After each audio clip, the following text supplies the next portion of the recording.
President of our local branch would like to address us here this morning. Let me give him our undivided attention, please. Thank you.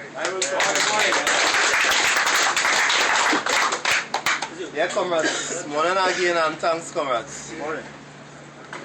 Yesterday, we had a brief meeting with the Commissioner in Port Spain. The Commissioner told the PG that he would meet with him and two other persons from the union. So I told Comrade S. Ozzy, let us give Comrade Derry Hutchinson and Comrade Gokul the opportunity with the President General to meet with the Commissioner and the team. The main reason I suggested that to Ozzy was because they were eyewitnesses to the accident.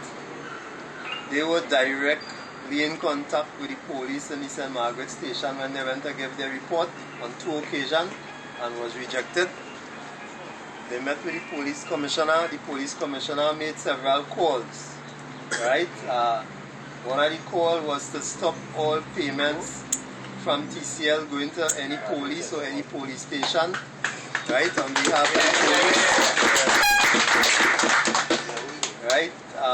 The other call was that they would not have police park up here 24/7. Right? They would send police from time to time to do the normal patrolling. Right? The commissioner explained the law on their side, PG explained the law on our side. Right? The law on the police side is that they had the right, while we protesting and circling, we can't stand up. We have to keep moving in a circle. If even it means just what I'm doing here, right? We're moving.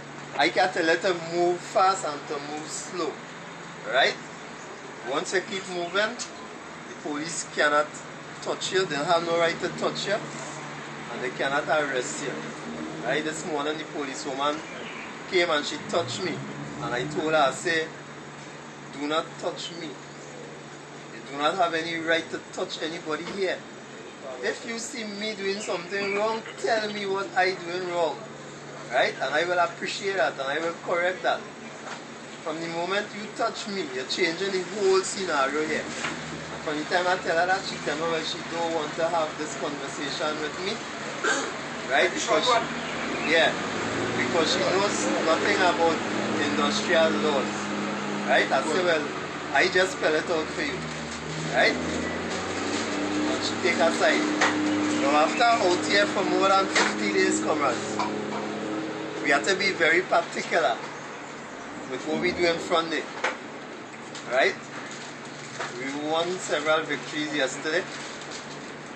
Also including the removal of the barriers which we was questioning yesterday evening and a long discussion here.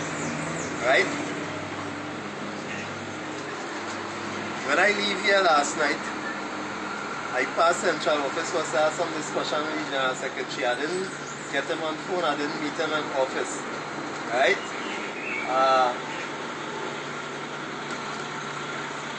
I spoke with him this morning. Now, comrades, we reached too far to reach a stage where we have to go through embarrassment. I want us to understand what I'm saying here. We reached too far where we have to go through a stage where we have to go through embarrassment. Some of us, if not all of us, would have known about a situation that occurred here Saturday morning with Mikey. I spoke to Mikey 2 weeks before, and I told Mikey was to utilize the form that we have here, right, and to go into the people. And when I get the call Saturday morning, right, I was getting ready to come up here, and when I reach up here, and I talk with Mikey, Mikey didn't do it. Comrades, we can't be too big to do the right thing, right? I spoke with the GS early this morning, right? He told me that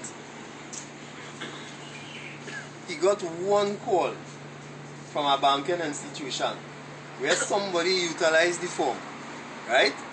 And the banking institution called him and he was able to explain the situation. So that person got to go until the strike done. Right? He gave us some.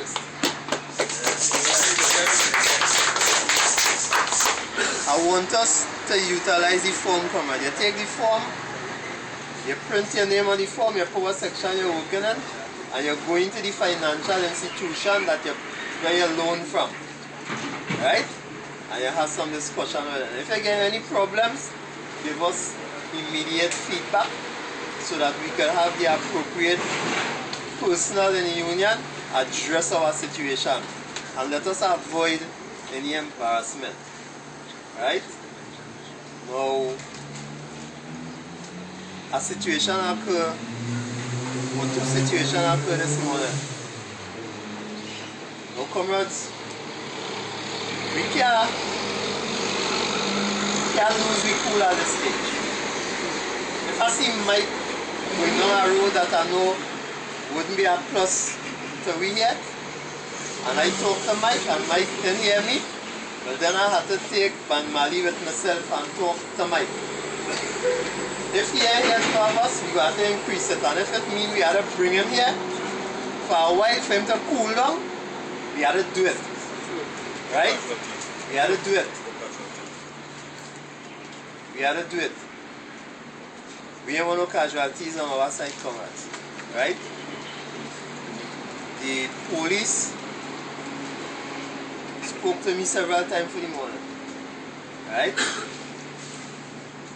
I decided a short while ago to have the last say with the police. I listened to him whole morning.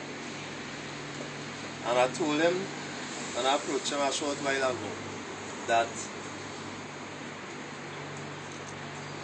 if you see any one of us not doing what we're supposed to do, because I explained the industrial law to him, all you need to do is to let me know. Right? He said they're not against we struggle here. Right? But they want us to keep it clean. They want us to keep it strong. They want us to keep it powerful. Right? They ought to be here just to observe. Right? Now they had the legal right to try to escort the car or the truck or whatever vehicle inside. We had the legal right to keep marching. And if it is that the vehicle realize it can't come through, well then they will realize, hey, them fellas moving, they're doing what they're supposed to do and I can't come through. And this thing frustrating me, so I got to stay off.